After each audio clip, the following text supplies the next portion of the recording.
Sa panahon ngayon, parang normal na bahagi na ng buhay ang social media. Halos lahat ay may account. Nagpo-post ng pagkain, bakasyon, selfies, at kahit simpleng pang-araw-araw na ginagawa. Pero may mga tao na pinipiling hindi gumamit ng social media o halos hindi talaga aktibo.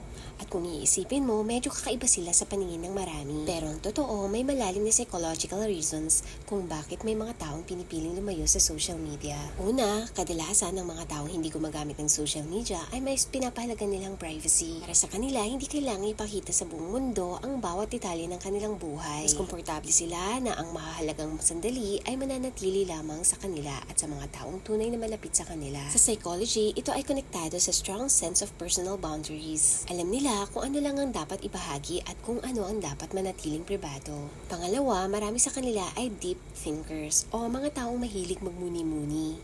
Napapansin nila kung gaano kadalas nagiging sanhi ang social media ng comparison, inggit, o pressure. Kapag araw-araw mo nakikita ang highlight reels ng ibang tao, madaling maramdaman na parang nahuhuli ka sa buhay. Kaya imbis na matrap sa cycle na comparison, pinipili nilang protektahan ang kanilang mental peace. Pangatlo, ang mga taong hindi gumagamit ng social media ay kadalasang mas present sa totoong buhay. Mas gusto nila makipag-usap ng harapan, gumugol ng oras sa pamilya, kaibigan, o kahit sa kanilang mga alagang hayop. Para sa kanila, ang tunay na koneksyon ay hindi nasusukat sa likes, shares, o followers. Sa psychology, ito ay nag-uugnay sa intrinsic fulfillment. Yung kasiyahan na nagmumula sa totoong karanasan, hindi sa validation ng ibang tao. Pang-apat, maraming taong lumalayo sa social media dahil sensitive sila sa emotional overload. Ang social media ay puno ng balita, drama, opinion at minsan ay negativity. Para sa ilang tao, sobrang dami nitong stimuli na maaaring magdulot ng stress at anxiety. Kaya ang pag-alis sa social media ay nagiging paraan nila upang manatiling kalmado ang kanilang isip. May mga tao na talagang hindi naghahanap ng validation mula sa ibang tao. Hindi nila kailangan ng likes o comments para maramdaman na mahalaga sila. Ang kanilang self-worth ay hindi nakabase sa kung gaano sila ka-popular online. Psychology, ito ay tanda ng strong internal validation. Alam nila ang kanilang halaga kahit walang audience. Ang pagiging wala sa social media ay hindi ibig sabihin na antisocial ang isang tao. Minsan, ito ay senyalis lamang na pinipili nilang protektahan ang kanilang oras, isip, at kapayapaan. Dahil sa isang mundo na laging naghahanap ng attention online, ang mga taong tahimik lang at hindi nagpo-post, minsan sila pang pinaka-grounded sa realidad. Kung may kilala kang ganitong tao o baka ikaw mismo iyon, malala mo sana na hindi kailangan makita ng buong mundo ang buhay mo para masabing meaningful ito. Minsan, ang pinakatahimik na buhay ang may pinakamalalim na kapayapaan. Kung mapapansin mo, marami sa mga taong hindi gumagamit ng social media ay mas komportable sa tahimik na pamumuhay. Hindi nila nararamdaman ang pangangailangan na ipaliwanag o ipakita sa iba kung ano ang nangyayari sa kanilang buhay. Para sa kanila, sapat na alam nila sa sarili nila kung saan sila patungo. Sa psychology, ito ay kadalasang nakikita sa mga taong may strong sense of self. Ibig sabihin, hindi nila hinahayaan ang opinyon ng ibang tao ang magdikta kung sino sila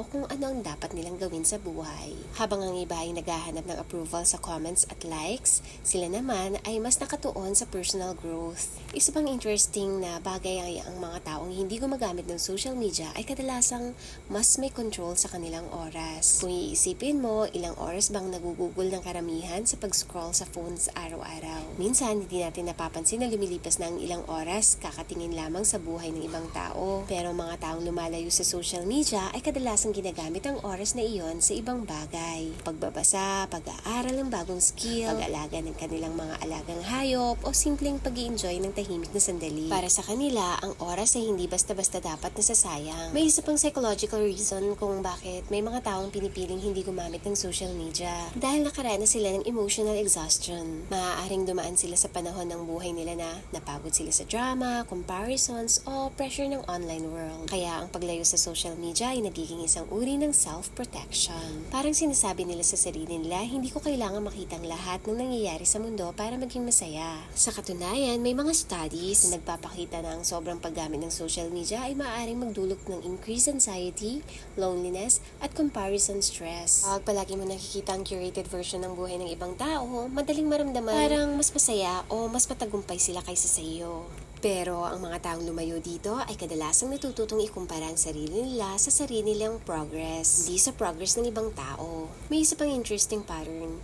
Marami sa kanila ay emotionally mature. Hindi sila madaling madala sa trend, viral topics, o online arguments. Mas pinipili nilang ilaan ang energy nila sa mga bagay na talagang mahalaga sa kanila. Sa halip na makipagtalo sa comment section, mas pinipili nilang panatilihin ang inner peace. At minsan, ang mga taong hindi gumagamit ng social media ay hindi naman talaga anti-technology. Hindi ibig sabihin na ayaw nila sa internet, modern life. Ang totoo, pinili lamang nilang gamitin ang teknolohiya sa mas intentional na paraan. Halimbawa, maaaring gumamit sila ng internet para matuto, magtrabaho, o mag-research. Pero hindi para ipakita sa buong mundo ang kanilang personal na buhay. Ito ay isang halimbawa ng intentional living. Ang interesting pa, kapag may nakilala kang taong halos wala sa social media, mapapansin mo na kadalasan sila ay mas mahusay makinig at makipag-usap sa personal. Dahil hindi sila sanay sa mabilis na communication ng online world, mas binibigyan nila ng halaga ang mas malalim na usapan. Hindi lang basta small talk, kundi mga usapan tungkol sa buhay, pangarap, karanasan at mga aral na natutunan nila sa pagdaan ng panahon. Sa isang mundo na laging maingay online, ang mga taong pinipiling manahimik ay nagiging ibang klaseng presensya. Tahimik pero malalim. Hindi sila laging nakikita sa feed ng iba, pero kapag nakausap mo sila, madalas mong mararamdaman na marami silang iniisip at maunawaan tungkol sa buhay. Kaya kung ikaw ay isang tao na bihirang mag-post o halos walang social media presence, tandaan mo na hindi ito kahinaan o kaikaiba. Sa maraming pagkakataon, ito ay sinyalis lamang na pinipili mong mamuhay ng mas simple, mas tahimik at mas totoo sa sarili. Dahil sa huli, ang tunay na halaga ng isang buhay hindi nasusukat sa dami ng followers, kundi sa lalim ng mga karanasang nararanasan mo at sa kapayapaang nararamdaman mo sa loob. Minsan, ang pinakamagandang bahagi ng buhay ay ang mga sandaling walang camera, walang post, at walang audience. Kung nagustuhan mo ang ganitong klaseng psychology content, huwag kalimutang i-like ang video na ito, i-share sa mga kaibigan mo, at mag-subscribe para sa mas marami pang kwento tungkol sa human behavior, psychology, at mga bagay na makakatulong sa atin na mas maunawaan ang sarili at ang ibang tao. Dahil minsan, sa pag-unawa sa psychology ng ibang tao, mas maintindihan din natin ang sarili natin. Isa pang bagay na madalas hindi napapansin tungkol sa mga taong hindi gumagamit ng social media. Kadalasan, sila ay mas komportable sa pagiging mag-isa. Hindi dahil wala silang kaibigan o ayaw nilang makisalamuha sa ibang tao, kundi dahil natutunan nilang maging payapa kahit walang ingay ng notifications, walang bagong post, at walang updates mula sa ibang tao. Psychology, ito ay madalas na konektado sa emotional independence. Ibig sabihin, hindi nila kailangan ng constant connection online para maramdaman na sila ay okay. Kaya kung minsan, habang ang ibang tao ay kinakabahan, kapag wala silang internet or hindi makapag-check ng social media, ang mga taong ito ay hindi agad naapektuhan. Para sa kanila, ang katahimikan ay hindi boring. Ito ay space para mag-isip, magpahinga, at makilala ang sarili. May mga pagkakataon din na ang taong lumalayo sa social media ay dumaan sa isang phase ng kanilang buhay kung saan napagtanto nila ang isang mahalagang bagay na hindi lahat ng tao na nasa paligid mo online ay tunay na bahagi ng iyong buhay. Maraming connections sa social media, pero kakaunti ang tunay na connection. Kaya may mga taong pinipiling bawasan ang ingay ng napakaraming online relationships upang bigyan ng mas maraming oras ang mga taong tunay na mahalaga sa kanila. Isa pa, ang mga taong hindi gumagamit ng social media ay kadalasang mas aware sa kanilang mental health. Napansin nila kung paano nagbabago ang kanilang mood kapag palagi silang exposed sa negativity, bad news o online comparisons. Sa halip na hintayin na maubos ang kanilang energy, pinili nilang iwasan ang mga bagay na nakakapagod sa isip. Ito ay isang halimbawa ng self-awareness at emotional intelligence. Alam nila kung ano ang nakakaapekto sa kanila at gumagawa sila ng desisyon upang protektahan ang kanilang kapayapaan. Kung tutuusin, may kakaibang lakas ang mga taong hindi gumagamit ng social media sa panahon ngayon. Dahil sa isang mundo kung saan halos lahat ay naghahanap ng atensyon, validation at visibility, sila naman ay okay lang kahit walang nakakakita.